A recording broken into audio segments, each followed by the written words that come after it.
Katie, how you doing? Hello. I'm great. Magnificent. Is that short for Catherine? It is not. It's short for Caitlin. Ooh, I love that. Do you Yes. commonly get that mistake? No, well, kind of, yes, but I think most people know me as Katie and like don't question it. Um, They don't even dive deeper. That must Not be a really. thing about Katie's because everyone assumes Rob is Robert and I'm not. So I got to Oh, constantly deal with that. okay. So you kind It's of not get the it. biggest problem to have, but it is, it's my own cross to bear. Hmm. Yeah. How are you doing? I'm great. I really appreciate it. I don't normally point out the time of day when I do the podcast, but I had to push this and it's late. It's like 9 o'clock, almost 9:30 where you're at, and you're taking the time to talk to me, and I appreciate it. Yeah, I'm a night owl, so I wouldn't stress. It's Are okay. you? A little bit. I try not to go to bed too late, but I do like the nighttime. Yes. Is that an adult Katie, like living her adult life in the city vibe, or is that like all the time your whole life you've been like up at nighttime? Well, there's two things there. One, I'm actually not living in New York. I'm there like every weekend, but I actually live in Princeton, New Jersey. I So, very much, and I should assert this. That is a fair assumption. When I said living in the city, I just kind of meant in that broad adult, like I'm living in the city doing my thing. But I didn't mhm. assume where you were. I just knew you were on the East Coast because you said that. But you said Princeton, New Jersey. Okay, Yes. I'm gonna okay, note taken. Let's get back to the insomnia question about your No, restless evenings. I You were don't have saying, insomnia. No, I don't have insomnia. I just like sleep. I think for a really long time, the reason why I would get up in the morning was my alarm clock. And, I was always on time and very punctual. And then I think after I graduated school, I was like, let me not have my alarm clock on. Let me just like sleep in for a little bit to see like what my body wants. And I think I just like sleep, but then sometimes that makes me stay up late. And then like also I did a shoot this past weekend and it was a 6 to 6 and I was fine. Like I can get up. which six to which six? Oh gosh.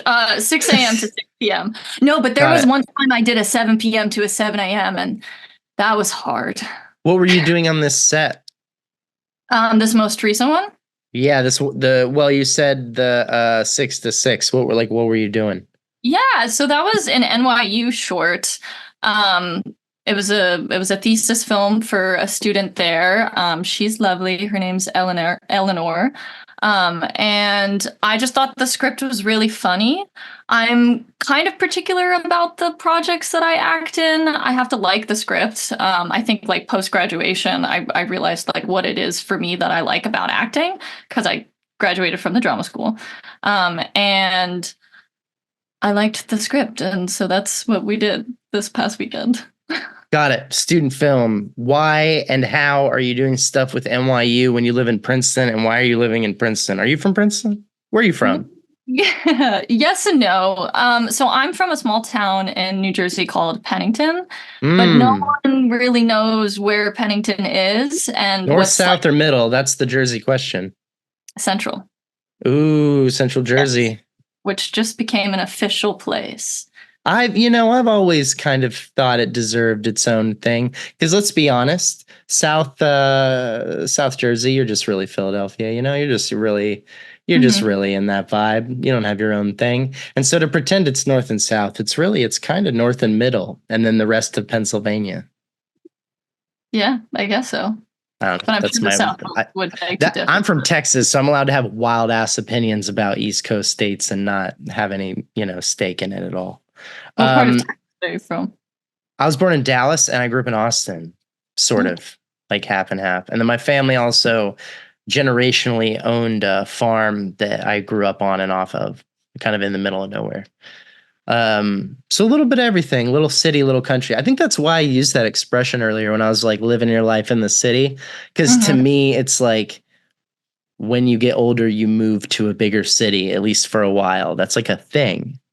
Mhm. Did you feel that way growing up in New Jersey? Like it was New York a thing you wanted to do? Was it like, Yes, absolutely. I couldn't wait to get out of suburbia and go. I mean, my parents or my grandparents, my family, we would always go into New York on the weekends. They would take me to some Broadway shows. Like I remember seeing Beauty and the Beast and going to a lot of museums, going to the Guggenheim, going to the Met, and just loving New York and very much wanting to live a bohemian artistic lifestyle from a very young age. And I ended up doing that, which was very exciting. And I think only after living in the city, because right after school, I moved to Bushwick, and that allowed me to appreciate Princeton and suburbia and what's not. But also, I work at Princeton now, so I kind of have to be here. So, you work at the university? Yes, I do. What That's do you my do at the university? I'm in their film department, and Ooh. mostly, yeah, it's been really fun. Somewhat recent, a couple months now, but I'm an editor for them. But it's like their editors do color, they do sound. It's all like post-production type of things. So Editor's kind of like a catch-all thing yes, for yes. everything after they're done shooting it. But it's been fun because I didn't know that at first, and then when they were like, "Oh no, you're also going to do these things," I was like, "Okay, great! I get to. I know like some basic things about mixing and about color, but I've learned a lot since working here, and mostly think like historical, like documentary type of work, because these professors are just talking about, and fellows are talking about very esoteric, very erudite things, and I have to condense that into shorter videos. Like, well, you seem capable of doing intellectual kind of stuff. You just said esoteric and erudite in the same sentence, so there's something very intellectual going on in your head, Katie. Those are big words. Like synonyms, but yeah, I mean, it's fun. Today, I'm working on a quantum physics project, so hell yeah, that's pretty gnarly. Yeah. Okay, let's back up. This is getting like already complex, and I apologize for anyone listening if this is too esoteric for you. I feel like we're in a wonderful territory. I'm going to back up a little bit though. Okay, sorry, I got excited. No, I love the excitement. I love the enthusiasm. I just want to crack it open a little bit because all of a sudden you're sounding a lot like a film student. And you did not go to film school, Katie. So let's back up a little bit and let me straighten this out. So siblings, question mark? No siblings. Solo Katie. Yeah, got just me. When you said you're very young, you used the word bohemian. What to you was attractive at a young age? And what do we mean by young age when we're saying like we're into the idea of moving to New York and what you saw Rent at what age? Is the question. I don't think I saw Rent. I'm joking with you. When did that mentality? I think that was before I was born. I'm pretty sure because that was like 95. It ran for a long time. That's true. That's true. That's true. I think when it opened, but yeah, no, it was on Broadway for like 20 years, so it's a window. I saw it in high school, and I'm not. Jesus Christ. That's true. All right. Feel 1,000. But so when did you start feeling that vibe of like that would be a cool ambition, let's go run away to the city, and bohemian is attractive to me? I liked performing. I liked art, I liked culture, and like New York has that, and where I'm from doesn't really. I mean, there are some elements, but not to the extent that New York City has. And so I think being around that energy was very, very exciting to me, and doing it through artistic ways, that was very appealing to me. What did you manage to do artistically in Pennington in like middle school? What are you getting to do? Like musicals, some theater, choir? Yes, what's up? Yes and no. For a while I did soccer, and so I was not really artistic for a while. Although I was like, they make you take like violin class and painting class and whatnot. But I always was in summer camps, and you were more jockey though.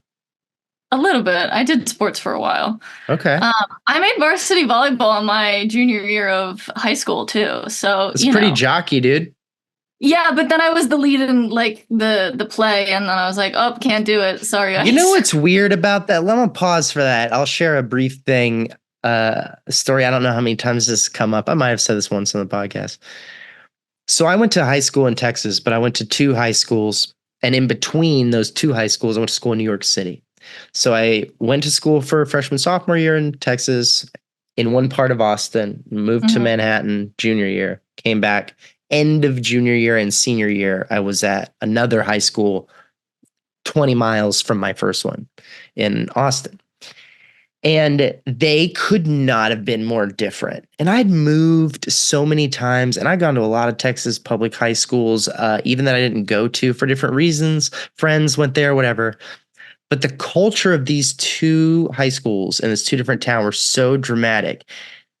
At the first school, there was no crossover really between extracurricular groups. The Mm. band kids didn't also do auto shop. And there certainly weren't any jock athlete people in the plays. That like wasn't a thing. Like theater and choir people were those dorks, and then which I was a part of, and then and even choir and theater, when it's time for the musical crossover. Otherwise, separate groups of people kind of a lot of the Really? time. Because it was such a big school too. There was enough people for that to be like a whole group. How big I was go your to school? uh I want to say it was probably like 4,500 kids, maybe. Wow. Something. It was a Okay. big school. It was really big. And watch me be crazy wrong about that, but that's what I remember. And this Sure. was like I graduated 2006, so we're talking like this is like 2003, 2004. I moved to New York, totally different thing. I went to like a performing arts high school in the city for a year. I come back to Texas, and we're gonna do the musical, right? The big musical. Hmm. And they're like, all right, the schedule for the musical is going to be, it was in the fall. And they were like, we're gonna do, it'll be Wednesday, Thursday, Saturday, two shows on Saturday and a Sunday. And I was like, Wednesday, Thursday, Saturday? Who doesn't do a show on fucking Friday night? That's the craziest shit. And then Hmm. they were like, oh, well, we can't because of the football game. And I was like, Mm. you're just not going to do the play because of a football game. And at my other high school, which was even bigger, was like, that was crazy. Like, it's two Mhm. different groups of people, honestly. It's not going to even be the same groups of people coming out. This school was like, not only is the head cheerleader in the play, two football players are also in the musical, Wow. and no one would come because everyone in this school and everyone in this little part of the town goes to those football games. Sure. Like it's a huge thing. Hmm. The idea, I felt so crazy because the idea of a cheerleader or an athlete being in the fucking play had never even occurred to me that that would take place. That sounds like an Amanda Bynes movie. That's not a real thing, but Yeah. like it literally was. And it's like, it's funny to me. And I'm, of course, at School of the Arts, I met a lot of people like yourself with different stories. I mean, a guy in my class, Eric, he like gave up a career in BMX. Like that was the other thing. He was like, I don't know. And then he like went to drama school at the Mhm. last minute because he was like, I don't want to get hurt. That was like his reason. But to me, it seemed so divorced, athletics and then acting. And then I got to School of the Arts and I was like, how are you guys all cut? Everybody's like ripped up. Well, they do make you go through all of those Yeah, stage but some of them are like that classes. when they got there. That's fair. That's fair. Well, And I I mean, and I talked well, to them and they're like, I gave up BMX. I was varsity volleyball and shit. Stuff like okay. that. Yes, but also like my school did have a division to some extent, because also like it has to do with the season. So like a lot of the Right. time it does conflict, so you do have to pick one or the other. So that does create that division.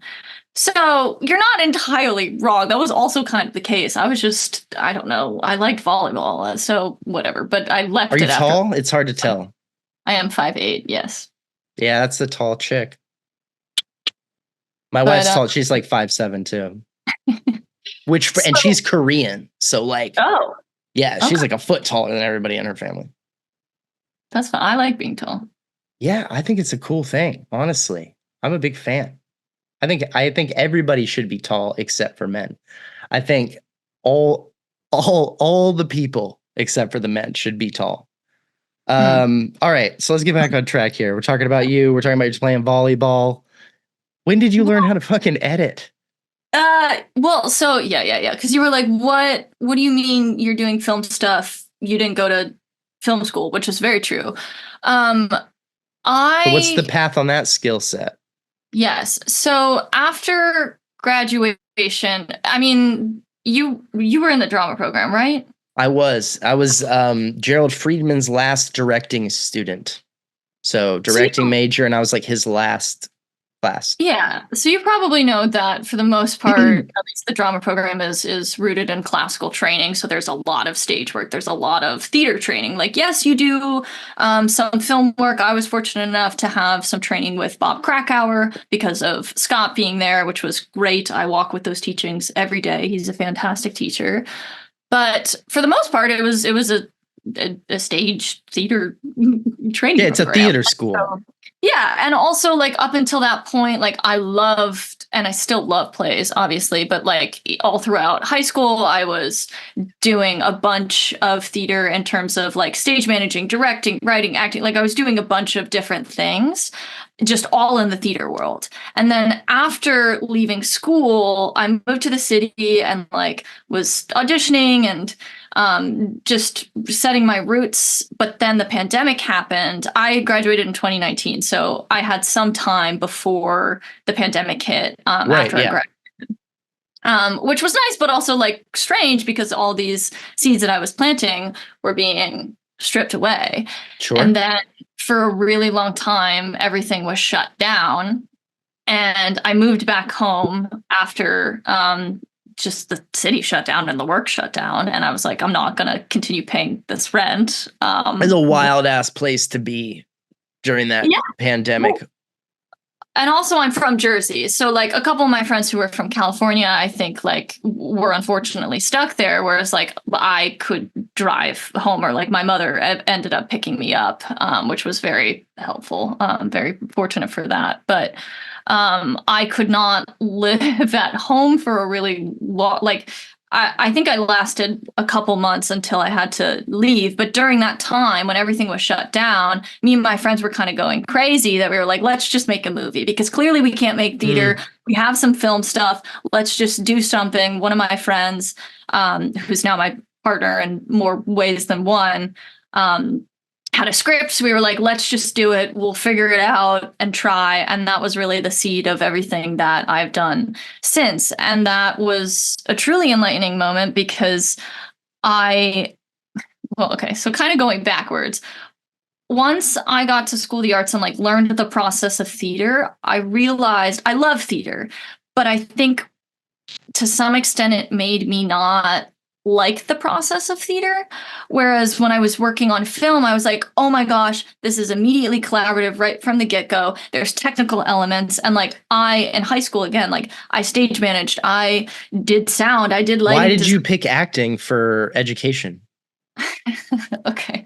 So that's the first part of this question before we even get to the second part, because you're already taking it for granted that it makes sense that you ended up here. You are clearly, and I don't mean to interrupt you, though I already have, so I'm going to finish my thought. You are clearly a very intelligent person. You are also someone that seems, I mean, you've got charisma and you've got some energy, and that combination of stuff is pretty unusual, honestly, out in the world. You could do a bunch of different stuff. You clearly also have a bunch of different interests. You've got this very broad, I don't know, entertainment, art. I like all of it. I just keep touching all these different parts, and I kind of like this, and I kind of blah, blah.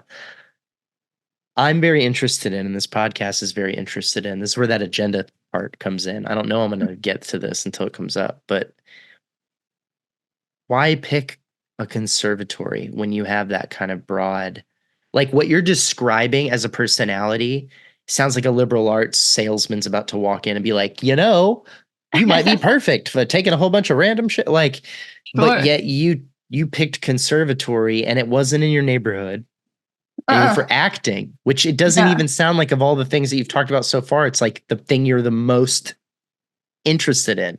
So help me understand. So, and it's funny that you say that because I remember when I first learned what a conservatory was, I was a freshman in high school, and I was like, "That's crazy! Like, why would anyone do that?" And then lo and behold, that's what I ended up doing. But a couple things. One, I knew from a very young age that I wanted to be in the entertainment industry. Um, I think from seeing various people in my life be unhappy with their work was informative to me to choose something to dedicate my life to something that I really am passionate about and to like the work that I'm doing. I feel that. I know people always say that like, you know, you're still going to work even if it's your passion, which is true. But I think like to find something that you are endlessly curious by is what can make the work worth it, even though like, Mm, you know, so yes. that's one thing. I think also I learned in like history class that in the depression people were still going to the movie theaters, and I was like, That's right. that's fascinating about human psychology, that even during the Great Depression, we still need humor, we still need levity, we still need to see ourselves or like an escape or what have you. We still need art. And so that was interesting to me because I was like, oh, this will never Dry go away. up. Like we'll always need this. Obviously, the pandemic was like, ooh, we're still gonna take this away. But like also at But the we same time, didn't. people are watching like Netflix all the time. So, Yeah, but you know, not even just Netflix. It's not just the conventional stuff. It's like Seth Meyers went into his fucking closet and everybody found a way to keep, because not only does the economy rely on a lot of these jobs, so we couldn't stop making the things. Like we have to put something on the TV. It has to air something. We can't just be like the color bars from the 90s when they would turn the fucking TV stations off in the middle of the night. Like they don't right. do that anymore. And not only that, the internet needs stuff. So everybody rushed to, I'm going to do a series where I make chairs and I'm going to do a thing like that filled a lot of that vacuum. Mm-hmm. Not just the conventional stuff, because obviously we couldn't go into a sound stage and shoot a movie on a green screen like we've been doing for everything lately, but we could do something in our backyard. And there's like, I don't know, I'm gonna pull a number out of my ass. At least 5 to 10% of the people who try to do some random weird shit like that during the pandemic that are like now refocused. Yeah. Pretty cool, So actually. It's yeah. kind of an interesting recalibration to have. So But the acting thing, to go back to it, why choose that? so well, two other things really quickly. Yeah. My my father died when I was very, very young, and like humans conceptualize death, like children conceptualize death around like 7 or 8. But my Hmm. father passed when I was like 2. And so I had to, I think, develop a concept of death very, very early on. And I Hmm. really do think me learning how finite life is at a very young age has colored my whole trajectory. Because I'm like, okay, well, I got one shot at this. So again, might as well do what I like, even though it might be challenging and hard. I gotta give it my all and see, because, and I mean, you know, it's kind of cliche and cheesy because people always say like by the end of their life, they're like, oh, I regret what I didn't try to do. So I think that's You're a not fact. gonna be saying that though. I don't hope not. We'll see, but I don't think Nah, so. you're right. No, you're totally right. I appreciate the, first of all, the candidness and also the self-awareness to point that out about yourself, and to, as a person who, I spent a lot of my younger life very cynical because I thought it was fun and it was easier to make jokes. But I Mm, think I think the older that I get, the more I try to find the fun in being sincere and try to find the joy in optimism, which is something that I used to kind of mock. And I am such a fucking silver lining dude now. And I get through the world. My wife and I talk about this all the time. She's a therapist. Um, and she's helped me to understand that I get through the world by always doing that, not to a point where it's delusional and it's that kind of false positivity where you're like, everything's fine. No, but like with that, there is fallout from every major thing. And with every trauma, there is an opportunity for crazy growth.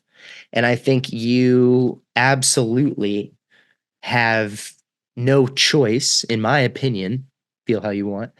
You have no choice in the situation that you're in, losing 50% of your parents before you're allowed to think about it in English, before you can process it in a language. You must find a way to positively cope with that, or you lose. You lose in life from that, and that's not fair. And that's not how anybody wants their kids to be, struggling and losing in life no matter what. And I love the idea that what you pull from that is gratitude, because you're also objectively fucking right. You should be grateful for the one shot that you have in life. And I do, man, I hate anyone to go through trauma or pain, but whatever you need to go through to learn that lesson, learn it quick, Hmm. because it makes a huge difference. Is it not? It's made an entirely huge difference on your life, it sounds like, that idea. I think so, and I think not being fearful of death. I understand. I think why society is so scared of it, but it's like it's gonna happen, Why do you regardless. think you're not like lifelong afraid of death, though? You could have gone the other way. It could have just been something that you've never really been able to process, and you're always like, oh no, it's going to happen to me or something. But you're not like that. You're the opposite. Well, I think also I've almost died a couple times because I'm so allergic to some things that like I've almost died that I'm What's like, oh, almost killed you, Katie? cashews and pistachios. No, that's one I of my know favorite things on earth. You hear that a every lot. yes, everyone's like they're the best nuts. And like that's why I also to some extent had to stop being a vegan because they put them in everything. And I was like, can't do it anymore, guys. Yo, that is so true. I didn't Yeah. think about that. Oh man, that's brutal. I got a friend of mine that has that same issue. That is absolutely tough. I don't eat pasta, not because I'm allergic to it, but because I don't like the texture of noodles from some like stuff that happened to me when I was really young. And Oh, so like I just don't eat any, like, from lasagna to ramen. I don't fuck with noodles like at all. And it's very rare that I get the experience of hearing someone else be like, this whole thing is completely out of my life, and I like feel that heartbreak that you get. And that's how yeah. other people feel when they, I saw it on your face when I said the pasta thing. Well, You also were like, my grandmother's you hurt for me. well, And my grandma's 100% Sicilian, so like pasta, and also I just like got a pasta maker recently, so like I'm I sorry. think I've But mentioned it already. I'm married to a Korean woman, and I mean like 100%, not like, like a little. I'm mixed or something. Her parents are from Korea. This noodle thing, I gotta be so grateful for the Korean barbecue concept, because they're very meat heavy, and I'm very carnivorous, so I substitute. well, so you can't even do like rice noodles? Like, is it I like rice. okay? I like Okay. straight up rice. I'm good with rice. That's a good starch for me. So Hmm. I don't need the noodles. Well, Um, you no, get but I think older and it's, you realize what you like and what you don't like, and that's okay. Or what you can and cannot eat, and that's okay. yeah, what could kill you? What do you have any good stories about, like, almost, like, actually, did you actually, like, oh my God, holy shit, I'm like one Oh EpiPen yeah. away from the end of the world? What Oh happened? yeah. Oh, honestly, like yesterday or 2 days ago, I had a little mini What? one. But no, it's fine. So no, Scare me. I've only the known you good, for 43 minutes, but like, weird. I like, you seem cool. Please don't go away. well, no, thank you. But the good story is in I think 2016. It was the first summer after School of the Arts. I was home, I was working, and I ate out at a restaurant. And I always tell everyone like I have an allergy, and they were like, "No nuts, no nuts." But I had one bite, and I was reacting as if I was having an allergic reaction. But they were like, no nuts, no nuts. So I didn't take my EpiPen, I didn't take my Benadryl. I was like, okay, there's no nuts. What's going on? And then it went away for a little bit. I was like, that's odd. And then 20 minutes go by because I have to like walk to my car and my stomach starts to really, really hurt. I start to feel a little loopy. And No. another 20 minutes go by and I'm driving and the stars are really crazy. They're kind of moving. And I'm like, uh-oh, what's happening? Here we go.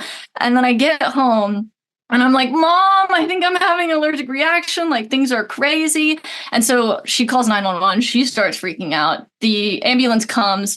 The people are like, what drugs did you take? Like, it's okay. Just let us know. And I was like, nothing, I promise.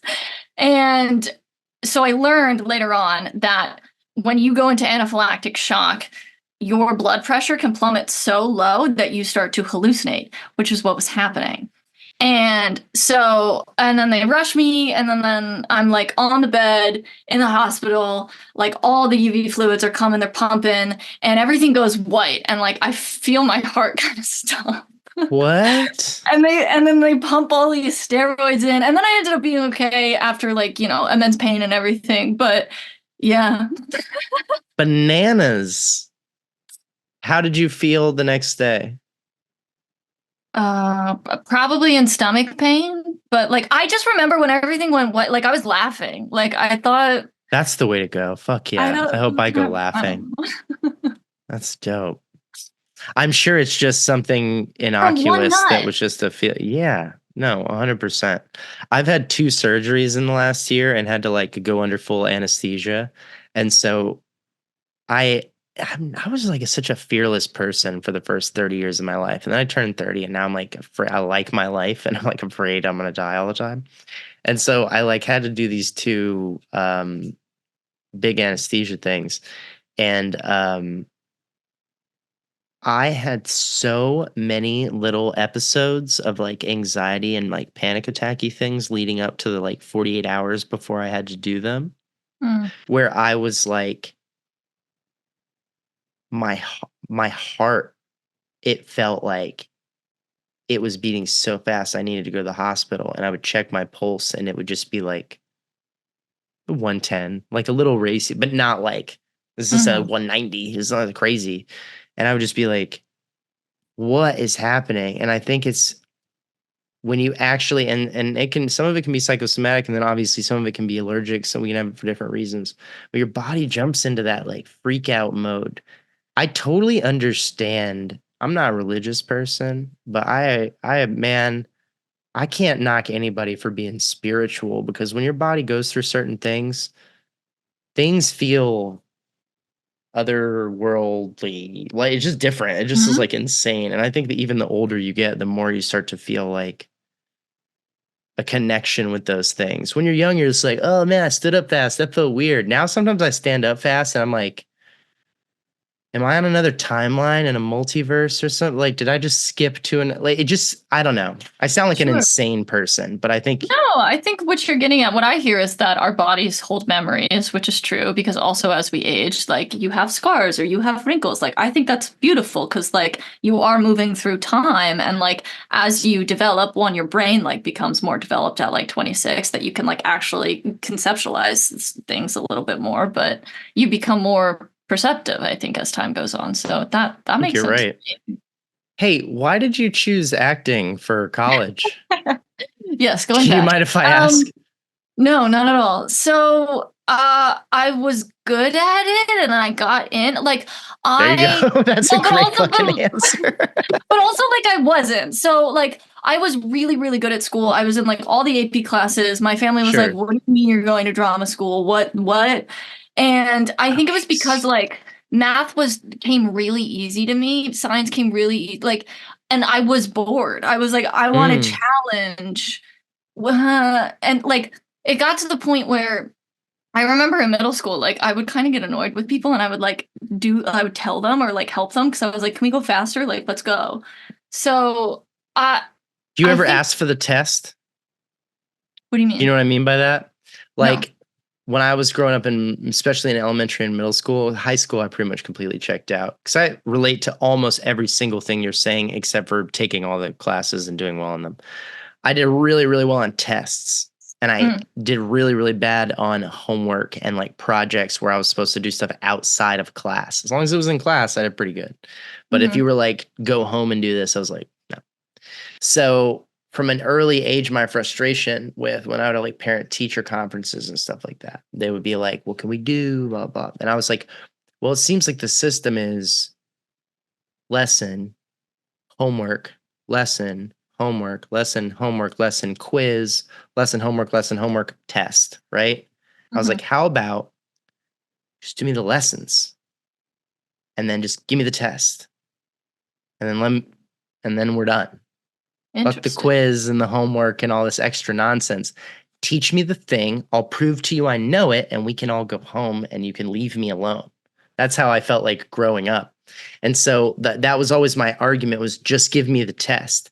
And Mm. like 3 times across my whole academic career, that was like, it worked. Like in one way or another, I was able to just kind of skip the stuff if I could prove to them that I could get like a 98 on the test, Yeah. which I Yeah, always yeah. could. Rock on. That's cool. No, I never did that, but hell yeah, that's great.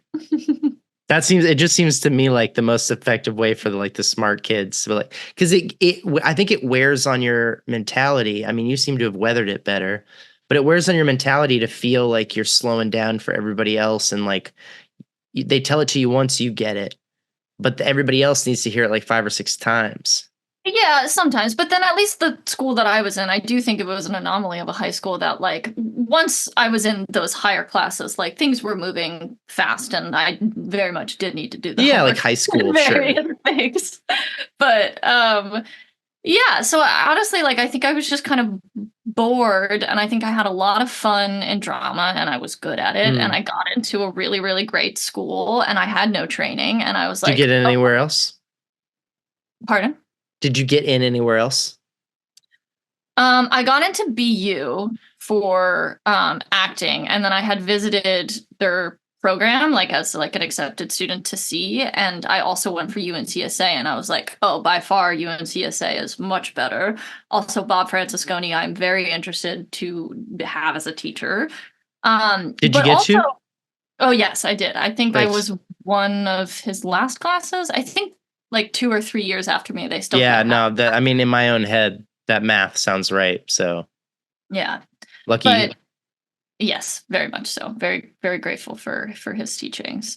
But the big pull for me was that it was a BFA, and so if I knew that I wanted to be in the entertainment industry, and that I knew as much as I wanted to go to a liberal arts school, and would have loved to, that I would most likely have to get an MFA. At least this is what my high school self was Have thinking, to and get an then MFA for what? well, I just was reading and like hearing that like, oh, if you really want to do it, you have to then like get an MFA in acting, or like, but if you don't like get a BFA at the grad or undergraduate level, like Who was I telling you that you needed to get an advanced degree in fucking acting? That's yeah, crazy. I don't remember. Like with all due respect, I'm sure a misguided person or journalist or something on wherever person that you met. Holy shit. I was at dinner a few years ago. This is like right before the pandemic. And I had a very oh, I made it, let me be honest, I made a conversation very awkward. There was like a bunch of people sitting around a table, and then one of these girls was like very young, and she was like just about to go to college, and she was from LA. And she was like, they were talking about, oh, where are you going to school? And she was like, I'm going to NYU. And I was like, oh, that's fucking cool. It's a cool school to go to. And in my head, I'm like, she's from out here, right? She's loaded. A lot of people with a shitload of money go to NYU. This makes sense. It's like Mhm. one of the most expensive schools in the world. And so, and I'm overhearing, and then she's like, people are like, what are you going for? And she's like, acting. And I was like, it's a very expensive acting degree. And now I'm like tripled down in my head. I'm like, she must be loaded. Like, to spend that much money on that particular set of information to me is like, if you have it, sure. But Sure. whoa. Right. Um, and then someone, and I don't know, I think I asked one way or another. I was like, so I was like, NYU, that's crazy expensive school. You got to do loans or some crazy shit. And she was like, yeah, I'm gonna have to do loans for like most of it. And in my head, the way she said it, I was like, you mean all of it? And it was like, it scared the shit out of me that she really felt like she needed to do that, when I was like, Mm. spend 2 years, move to New York City, spend 2 years, get a better apartment than you'll get for the dorm price you'll pay to be at NYU. Hmm. Take a bunch of acting classes, live in the city, have a good fucking time, get a job. Do it for 2 years. If then you want to go spend money you don't have on this thing, great. Hmm. But the idea, Katie, you were more like, so I mean, maybe it's because you're so smart and you did so well growing up Never. to hear that. What? I said stubborn, but keep going. But no, but my point is like it's not you. It's this system that's been created that's taught all these kids that they need these degrees. To this day, we probably talked about this. I produce like direct and write TV shows. That's what I want to do. I also went to theater school wanting to do film and television, much like yourself, and thought the theater school was still the best education in like drama and storytelling and that kind of stuff. So that's why I picked that. And Hollywood Reporter says we're the fucking top 5 Hmm. best ever schools. Not one person has asked, looked, or commented on where I went to school since I graduated. Nobody. Nobody cares. They don't care whether I've got a degree. And here's the other thing, I don't have one. I have a college arts diploma. I didn't even take academics at School of the Arts. So I don't even have a bachelor's of anything. And I still get to do exactly what I wanted to do.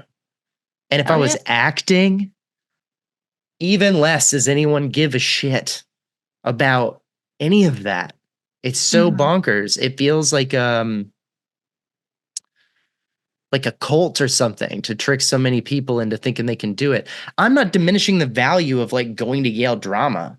Like it's fucking dope. I got mad friends who've been there. It's a cool program. I love our program. It's one of my favorite things I ever did in my life. I'm still paying it off because I'm not from money, but it's like, that's a crazy thing to me for you to think. And are you from a shitload of money, Katie? We'll put it at that bar. Are you from a shitload of money?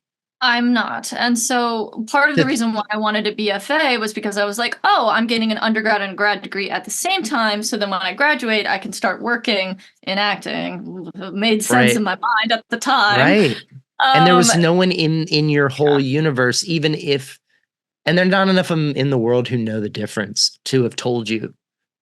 Actually, here's the thing though, because that school that we both went to and that training is fucking really valuable. And then the training is worth it. And for the value versus these other programs, holy shit, it's such a good deal.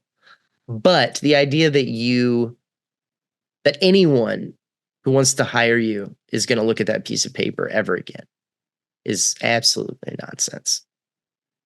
It sucks because it's both of us. There was this weird stretch. I'm not even going to do my whole speech on this because I've already done it before, but there was such a weird stretch where for a long time people were like, college or any education after high school, honestly, that's not a job.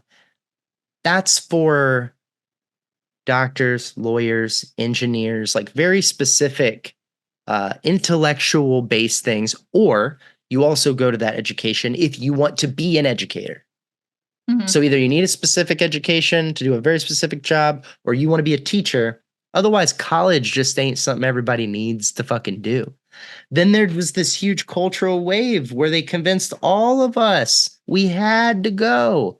And then by the time you rolled around, my dear new friend, they were like, no, you need both. You can't just get the first one. You got to get the second one. You're like, well, am I going to be a fucking doctor or something at the end? Like, no, you get to be an actor in New York City. Holy shit. Not a famously lucrative gig to pay back those 2 degrees. That's so bananas. You'd obviously, based on the tone in your voice, you know that that's not how it works now. And that's not like your mentality about this. You also changed your mind at some point and decided you like acting, but it's not your number one interest at this point, is it? I mean, I love acting. I want to act for the rest of my life. I just will go crazy if it's the only thing that I'm doing. Because I think, so a couple things. Yeah. I love how the whole piece comes together. And I think so part of the reason why I ended up doing a bit more film after graduation, besides the fact that it was the only thing that I could do at the pandemic, was that I could be behind the camera, I could direct, I could write a bit more easily, a bit easierly. What's the grammar there? Easier, a bit easier. Yeah. You could direct a bit easier. You don't need the Lee, I think is no adverb. Yeah. No adverb. I got you. More so than in theater. And so is that what you like more about it? Is that it's like more present and it feels like you're making it right now? It's like because all film is kind of devised. Maybe. I don't You mentioned earlier that you know. really jived with the process better with film and TV. You felt like, or no, no, no, no. I don't want to put words in your mouth. What you said That was that the is right. process of being at school kind of made you pull back in enthusiasm because of the process of theater. You're like, this process is not for me. Is that right? Well, yes, and I think, in school they have to train you and like teach you, and so rehearsal periods last like 8 weeks, 9 weeks, Yeah, right? In the real professional world that's not the case.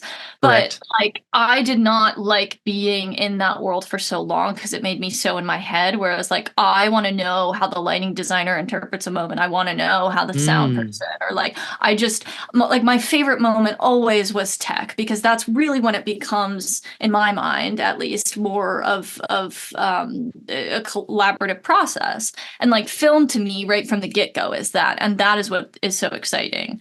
Did And you take so interest in the directing program? I didn't. Well, because I think you had to like, the faculty told you if you were right for it or something. They And changed it after I left because while I was there, it was only a 2-year program and it was basically like an MFA designed directing program that Gerald fit into the second half of the acting program. So you would take like most acting classes, but then you would sub out some for directing and then take design and DMP. And then your degree said acting slash directing, but it Mhm. was only a 2-year thing. So what you ended up with was people who started as actors did that for 2 years and then transferred into the 2-year directing program, spent the second half doing that. And then you also had people who would like have another degree from another school, like a whole 4-year bachelor's, or like they did 2 years at another school and would transfer in at the third year and do just that 2-year directing program. Oh wow. So there's a fair amount of directors who only went to School of the Arts for 2 years, because that's how the program worked. But I know they've changed it, and now for quite a while they've been admitting people as directors as freshmen. Right, yes. I think they're still doing that, and like my class Can you did still have that. switch? I think they asked, or like potentially offered it to a couple Maybe people in end of my the class. year they were like a meeting, like maybe you need to. Yes. Got I it. That's think how so. Gerald used to do it too. Yes, I think that was the case, but I don't think that ended up actually coming to life. I think Oh, we the director that came in like left as a director, got okay, got it. but So it anyway. wasn't like there was some open door precedent set for you to be like at the end of first or second year, like I think I'd like to do this directing program instead. That wasn't like really on the table.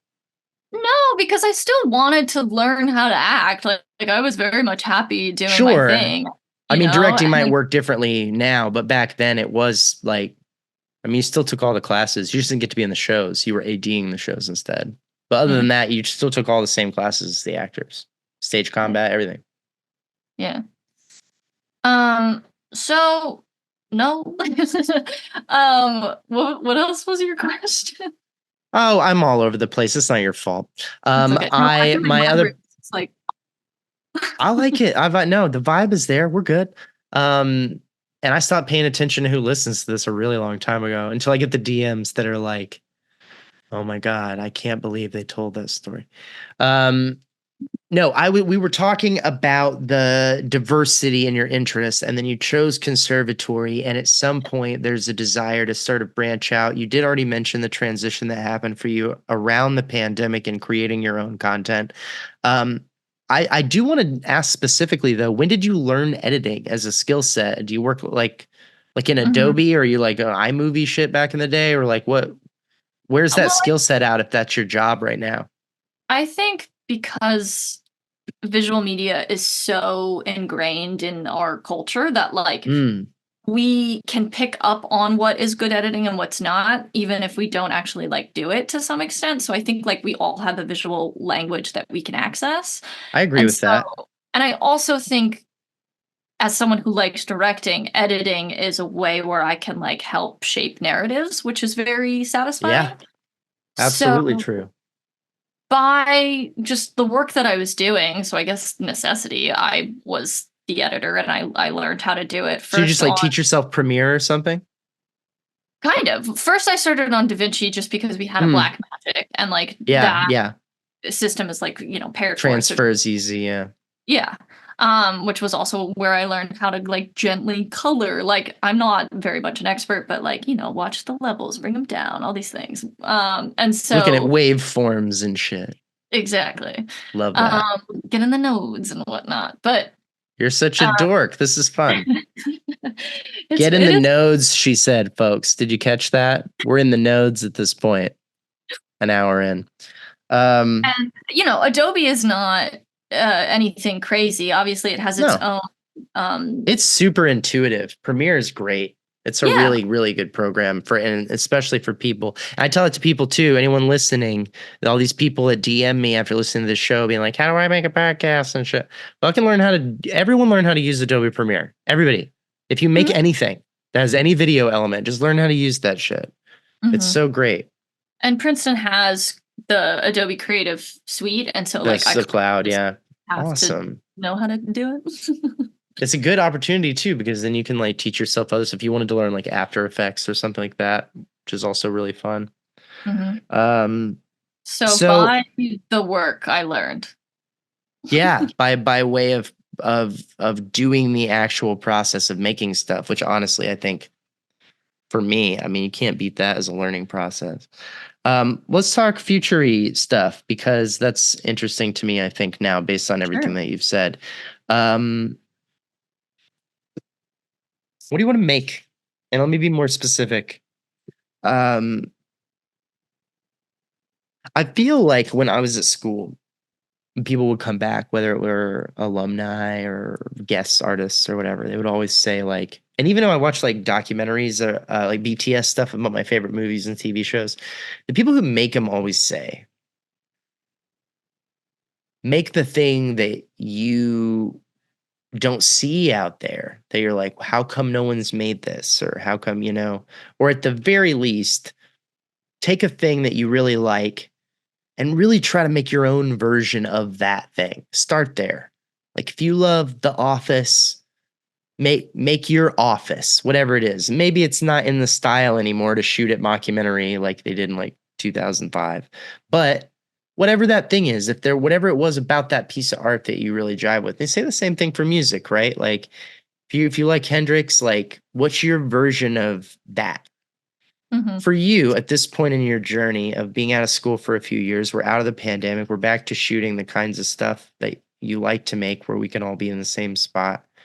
You've got your skill set a little bit more fleshed out. You got a job, that's pretty good. What do you want to make? What's the thing that you're like, man, it'd be cool if I got to, even if you just did it once, one movie or one show or one thing, like what's that story that you feel like you want to tell? Well, so I think really think in that way. Ooh. I want to create more of a community. So I Hmm. have a production company called Raw Daisies that mostly does film stuff. However, last weekend was our first foray into the theater, which was very Cool. exciting. Yes, it was a huge success. And Congratulations. thank you. Thank you. Thank you. And so it's not necessarily like one particular story that I want to tell. I think it's mostly the people that I want to work with and do the work with. I want to tell like, strong stories and important stories, but like that also is subjective. And so to me, what is really crucial, I think, to my artistry is finding a community Mm. of like-minded artists. And so after I graduated, I had like, for instance, like booked a play and I was doing the actor thing, and that was very exciting and it was a great play. But I realized that it was too nomadic for me and that actually wasn't the life that I wanted. And I didn't know that until that happened. And I Mm. realized that what I missed was working with my friends and figuring it out together and writing stories and like sending scripts. And so it's hard for me to say if there's like one particular story that I want to tell because there's a bunch. I like Well, my sure, but I'm yeah. also trying to get a grip on your style as an artist. I mean, if Okay. I go to see something that says Katie on it, am I likely to see like Eastbound and Down, or am I likely to see like fucking the I don't know why I just blanked. I have the it's in my head. The Purge. I don't know why I thought of that. I was trying to think of the opposite. Just like, it's like what's the tone of the stuff that you're making with this company? Is it the same or is it all over the place? I think it depends on the writer director.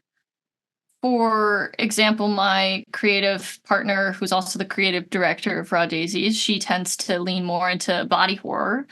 And Body my horror is what you said? correct. So I like don't know what Raw, that means. Teton, which won the Palme d'Or a couple years ago.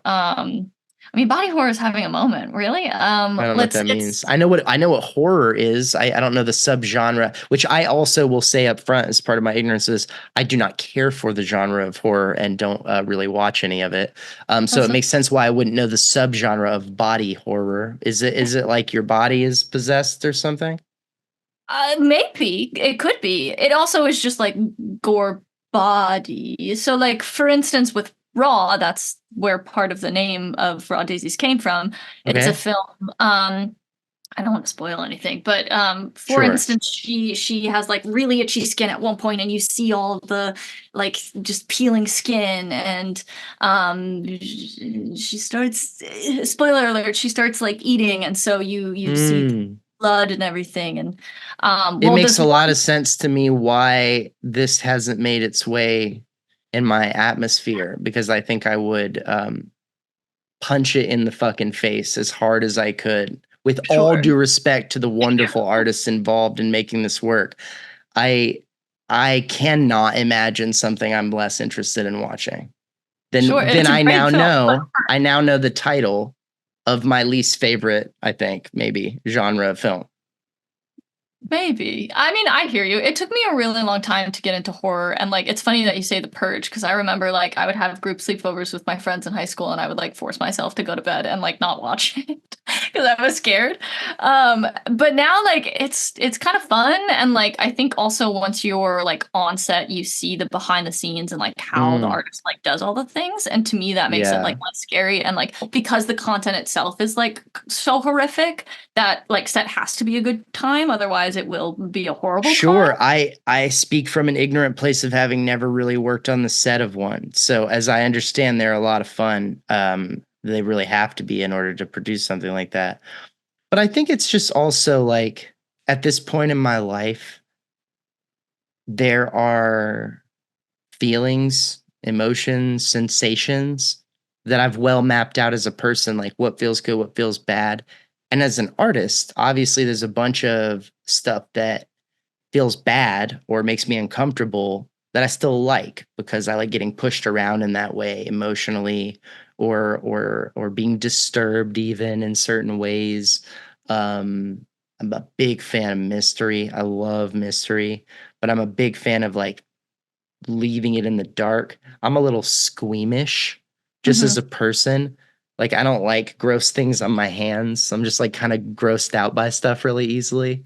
Um Tough in all sorts of parts of my life, but I don't know. I mean, I'm not cleaning a pumpkin out for free. Um it's just like there's something about that. And it's funny that you mentioned this specific genre because I feel like I have a lot of friends and like colleagues and stuff that are very interested in this, exploring the extremes of the grotesque or the visually disturbing and pushing those boundaries to the point of like I would never imagine this in my spare time. You would have to come up with it and show it to me. And it's that shock of that level of I've never even considered that this might occur and here I am watching it kind of like it's the homeboy that makes all those weird scary movies. Florence Pugh goes to the like Oh, Ari Ari Aster. Aster. I, Yes, I love Ari Aster. that makes total sense to me. I'm not a fan of his Mhm. work, not because I don't think Okay, he's a masterful filmmaker. I really do. I don't like that unpleasant feeling of the sure. disturbed to that level. And one of the things that is very, very difficult for me personally is watching people suffer agony in a realistic way. It's deeply disturbing and like affects me. Like I walk away from it like not like upset and not feeling Sure. good. And there's a limit to how much I'm interested in like intentionally making myself feel badly. Like there's one thing if it's like, wow, that was really sad and it kind of fucked me up for a couple days and I'm thinking about like my family and stuff. Like that's a level. But to have like nightmarish level of being disturbed. Like, it's like, what's the point of that if it doesn't jive with you? If you walk out of it being like, that was fucking dope, like that was crazy with the fucking thing, like if that's how you feel, obviously there's got to be those people.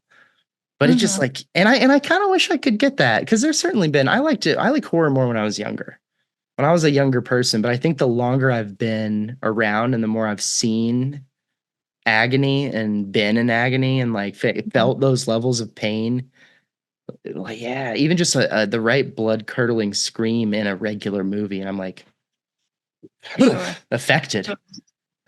Yeah, I'm Well, I too mean, it goes back empathetic. to what we were saying earlier. Like you have learned that you don't want to eat pasta, and maybe now you just don't want to watch horror movies, and that's okay, and that's fine. I love a good I love a good like Silence of the Lambs.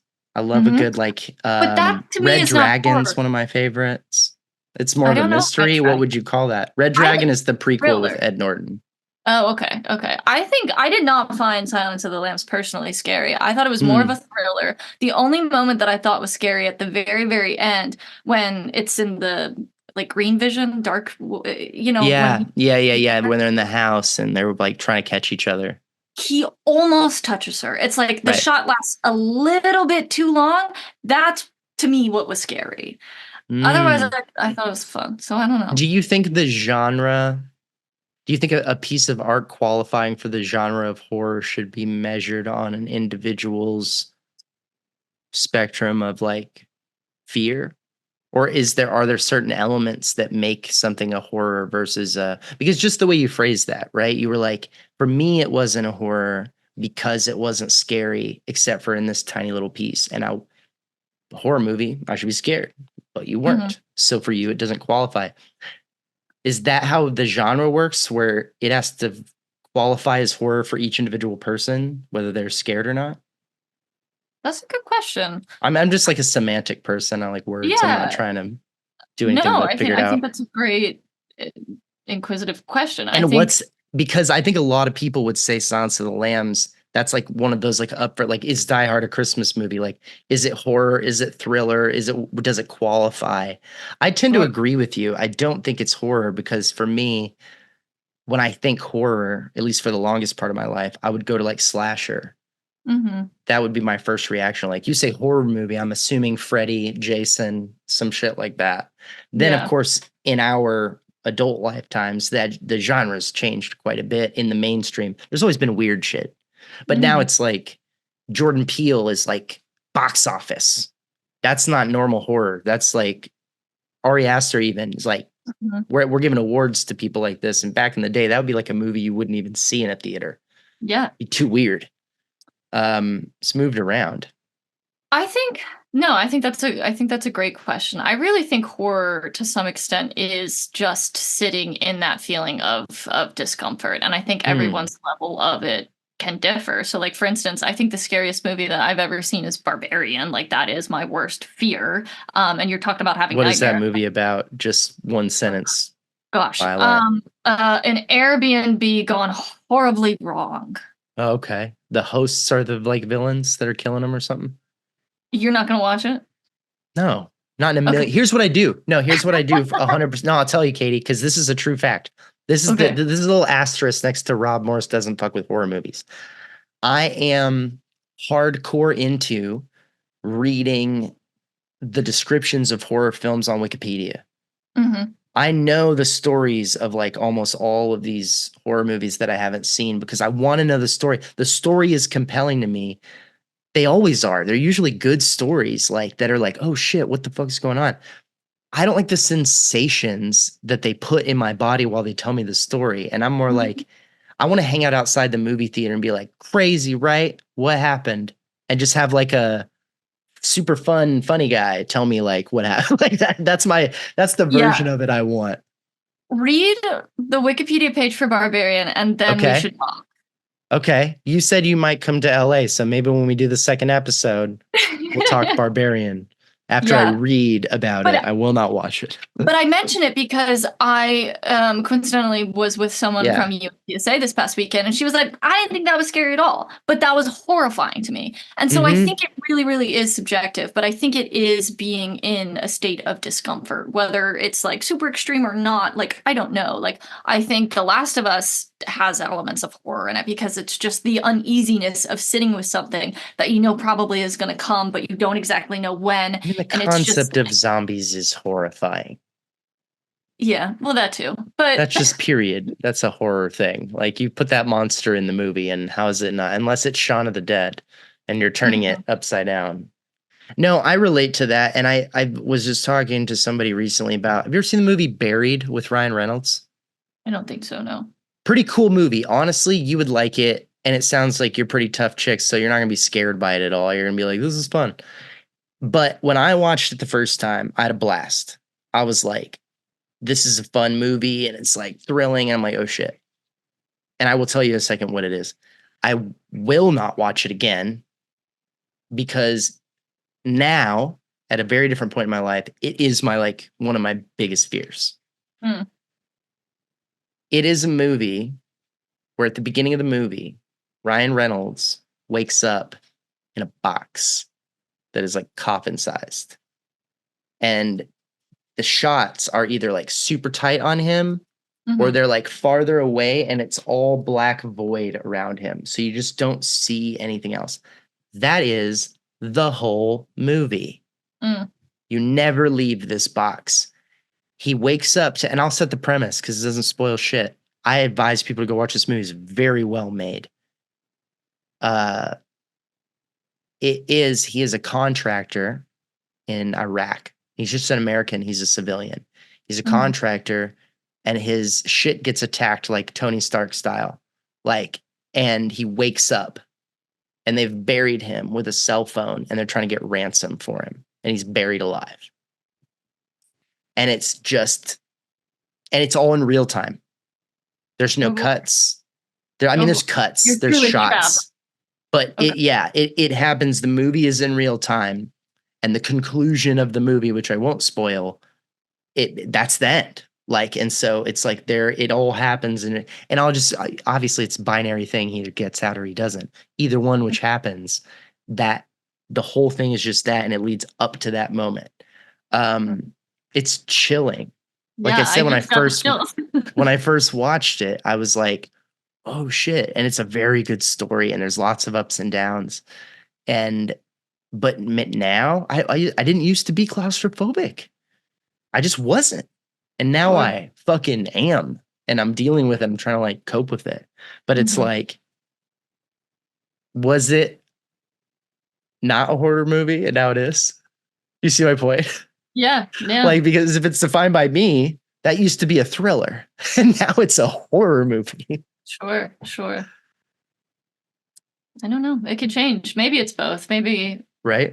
they're interchangeable, depending on the person. I don't know. I think it would be fun if we just start defining genres by like, I don't know. If to me it was hilarious. So comedy achieved. The Purge. Let's go. Um, all But right. also, like, I'm not just into horror. Like, let that be known too. You Oh, know, well, okay. Well, then say it. I was gonna say, I mean, you seem fun. Do you like to make fun things? I love fun things. I love comedies. I love improv things. I love romance. Past lives is great. Like, No shit. you know, if the story and the script is strong, I think I'm open to all genres. It sounds like that's what you've made, right? Like that's the stuff that you've been more recently spending time on rather than like some director bringing you like 3 romantic comedy scripts for you guys to work on. And then you work on that, and before you know it, you're like, oh shit, I like this. You're still very much exploring this new phase of making stuff. Hmm. That's exciting. Yeah, it's a good time. I think That's the a fun script ass place to be. is always the most important thing to me. So Are you acting in this shit that you're working on behind the camera also? You're doing sometimes, both? Okay. sometimes I think. Well, there was my first short film, I was the writer, director, and actor, and I Damn. think that was yeah. I was like, I don't know if I like wearing this many hats because, like, to me, like I have written and acted in things. Before then, I had written and acted in things, and I had written and directed things, but I had never been an actor and a director, and Mm, that was interesting because I was like, ooh, they're really separate. Like I know some people do it and I have immense respect. I just don't know if I personally want to do that because like as an actor, you're in it, you have to be in it, and as a director, you have to be outside of it. I And think I that's think you right. you can see it more objectively when you are truly outside of it. And so yeah. What I've there never might done it, but it's always intimidated me, and I've always said that if I was gonna do that, I would need just someone else for my scenes that I was in. I don't think I could direct myself as the lead in shit. I don't know how anyone does that unless they're just Clint Eastwood. Like, and I I don't think mean him specific, like someone who thinks about filmmaking like that. Like they wake up with every shot and moment in their head, and then they just go execute it, and then they go home at 3 o'clock. yeah, I think it depends. I think yeah, I don't know. I don't know. I think the outside factor though is really important. And maybe it's just a matter of practice of exercising those two different sides. Right. But I don't know. For me, I like acting in things that I've written and then given away to a director, or just acting in my friends' scripts that I like, or newer people's scripts that I don't know, and then but vibe with the script. It's so fun. It sounds like you're just like all over the place making cool stuff with cool people, which I believe you told me is what you wanted to do. Mhm. Yeah. Oh shit, you're doing what you want to do. Sad. Shut. Oh no. And she has a job, so she's not completely broke. It's like some kind of real life dream. I would absolutely love to chat with you in LA if you come out here and talk about what's soon to be my new favorite movie, Barbarian. I Oh, I don't can't know. wait. I can't wait. It'll be my favorite movie I've never seen. I look forward to it. Thank you for staying up and talking to me Yeah, into the what late time is it evening. even? It's like It's not that 10:30 bad. almost. It's not Yeah, you're a bad. night owl. You're just getting started. So I guess thank you for sharing your pregame with me. Um, but yeah, thank you, Katie. I really appreciate it. I think this was really fun. And I'm excited to see what kind of stuff comes out of your little factory you're working on over there. Thanks. Yeah, we've got some stuff. You can check out our website. We post a lot of stuff Plug on it. Instagram. Raw Daisies. I'm very proud, very excited by the work that we're doing, and I think with only years to come, we will only ever grow and expand. So, yeah. Promising. We love it. All right. Thanks, Katie. We'll talk to you soon.